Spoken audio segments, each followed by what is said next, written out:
మన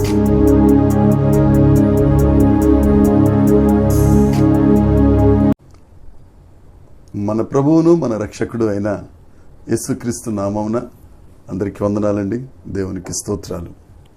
మహోన్నతుడైన దేవుడు, మహాగణుడైన దేవుడు మనలను ప్రేమించి మనకిచ్చిన ఈ నూతన దినమును బట్టి సమస్త మహిమ ఘనత ప్రభావములు యేసయ్యకే చెల్లునుగాక. ఆ అత్యున్నతుడు మనలను ప్రేమించి ఈ నూతన దినములో మనకు అనుగ్రహించిన వాగ్దానం యోబు గ్రంథము 5వ అధ్యాయము 24వ వచనం. నీ డేరా క్షేమ నివాసమని నీకు తెలిసియుండును, నీ ఇంట వస్తువులను నీవు లెక్క చూడగా ఏదియూ పోయి ఉండదు. దేవునికి స్తోత్రం కలుగునుగాక, దేవునికి మహిమ కలుగునుగాక. ప్రభునందు అత్యంత ప్రియమైన దేవుని ప్రజలారా, దేవుడు మనకిచ్చిన వాగ్దానం నీ డేరా క్షేమ నివాసమని అనబడుతుంది. ఈ వాగ్దానం మనం యోబు గ్రంథం 5వ అధ్యాయంలో చూసాం. యోబు గ్రంథాన్ని చూస్తే శాపంతో మొదలై ఆశీర్వాదంతో ముగుస్తుంది.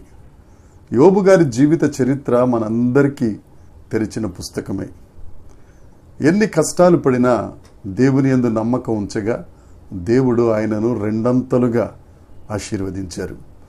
యోబు గ్రంథం 5వ అధ్యాయంలో చాలా రకాల మంచి మాటలు ఉన్నాయి. అందులో ఒక మాట 21వ వచనం. నీ డేరా క్షేమ నివాసమని నీవు తెలుసుకుంటావు.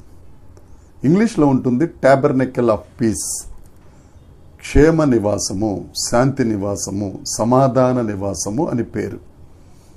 మన ఇళ్లకు కూడా చాలా ఇళ్లకు రకరకాల పేర్లు పెట్టుకుంటాం. మంచి అందమైన పేర్లు పెట్టుకుంటాం, తల్లిదండ్రుల పేరు పెట్టుకుంటాం, రకరకాల పేర్లు పెడతాం. కానీ ఆ నివాసం ఆ పేరుకు తగ్గట్టుగా ఉండొచ్చు, ఉండకపోవచ్చు. కానీ దేవుడు ఒక నివాసానికి, నువ్వు ఉంటున్న ఇంటికి ఒక పేరు పెడుతున్నారు. అది శాంతి నివాసం, క్షేమమునిచ్చే నివాసం. ఎందుకంటే మన దేవుడు శాంతి ప్రదాత, క్షేమమును అనుగ్రహించే గొప్ప దేవుడు. ఎప్పుడైతే మనం ఆ దేవుణ్ణి హత్తుకుని ఉంటామో, ఎప్పుడైతే ఆ దేవుణ్ణి మనం నమ్ముకుని ఉంటామో, మన నివాసమును ఆయన శాంతి నివాసంగా మారుస్తారు, క్షేమ నివాసంగా మారుస్తారు. ఎన్ని కోట్లు పెట్టినా, ఎంత అంగబలం ఉన్నా క్షేమం అనేది మన దరికి చేరదు. కానీ యేసయ్య ఉంటే, ఆయన మన పక్షాన ఉంటే, మన గృహంలో యేసుక్రీస్తు నామ స్మరణ జరుగుతూ ఉంటే, మన ఇంటిలో ఎల్లప్పుడూ యేసు రక్తమును గూర్చిన వార్త వినపడతా ఉంటే, మనం ఎల్లప్పుడూ ఆ సర్వేశ్వరుణ్ణి స్తుతిస్తూ ఉంటే, మన నివాసం దేవుడు వాగ్దానం చేస్తున్నాడు, అది శాంతి నివాసంగా మారుతుంది. అంతేకాదు, ఇంటి వస్తువులను నీవు లెక్క చూడగా ఏదియూ పోయి ఉండదు. శారీరకంగా దేవుడు ఆశీర్వదిస్తారు, ఆధ్యాత్మికంగా ఆశీర్వదిస్తారు. ఏ వస్తువులైనా కానీ మనం లెక్క చూచుకుంటే అది తక్కువై ఉండదు. ఆ క్షేమ నివాసంలో అన్నీ క్షేమంగా ఉంటాయి.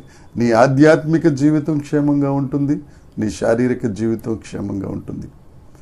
ఈ దినాన నా సహోదరి సహోదరుడా, దేవుడు మీతో మాట్లాడుతున్నారు. మీ డేరాలలో క్షేమం లేదా? మీ ఇంట్లో వస్తువులన్నీ రకరకాలుగా అయిపోతున్నాయా? ఇదే మంచి తరుణం, మంచి అవకాశం. యేసుక్రీస్తు ప్రభువుని హత్తుకో.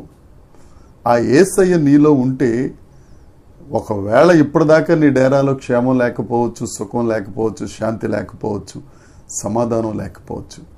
ఎప్పుడైతే యేసయ్య నీ గుండెల్లోకి వస్తాడు, ఎప్పుడైతే యేసయ్య నీ ఇంటిలో అణువణువులో ఉంటాడు, ఆ స్తోత్రగానం వినపడుతుందో, నీ ఇల్లు క్షేమ నివాసం అయిపోద్ది.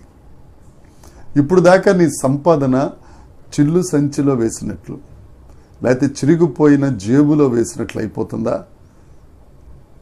అది నీకు పోయినా, ఒకవేళ నువ్వు వెతికినా, నీ లెక్కకు ఏమాత్రం తక్కువ కాకుండా ఉండాలి అని అంటే యేసయ్య రక్తం కిందకి రావాలి. ఆ యేసయ్య మనలో సంచరించాలి, మన గృహాల్లో సంచరించాలి. దేవుడు క్షేమాన్ని ఇస్తాడు. నీవు లెక్క చూచుకొనగా ఏదియూ పోయి ఉండదు. అన్ని లెక్కకు తగ్గట్టుగా దేవుడు చేయగలిగిన గొప్ప దేవుడు, అంత ప్రేమ కలిగిన దేవుడిని, అంత అత్యున్నతుడైన దేవుణ్ణి మనం విడిచి ఎలా ఉంటాం? ఒక్క మాట చెప్పండి. దేవుని సేవకునిగా చెప్తున్నాను, యేసయ్యను హత్తుకుందాం. నీ గృహం శాంతి గృహంగా మారునుగాక.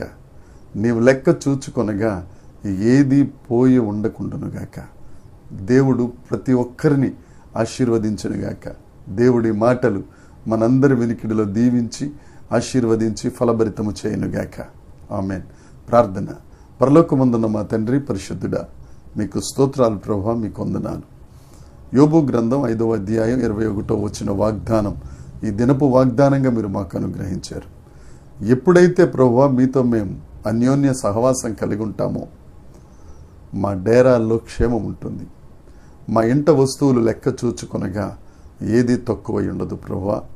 దేవా నాయన, ఇంతవరకు మేము క్షేమం లేకుండా ఉన్నాం. ఇంతవరకు మా సంపాదనే కానీ, ఆత్మీయ వరములే కానీ, ఆత్మీయ ఉపకరణాలే కానీ ఒక్కొక్కటి పోగొట్టుకుంటున్నాం ప్రభువా. ఈ దినాన మీరు మాతో మాట్లాడి మాకు క్షేమమునిచ్చి సమస్తమును నేను మీరు మాకు సమకూర్చినందుకే నీకు స్తోత్రాలు చెల్లిస్తున్నా.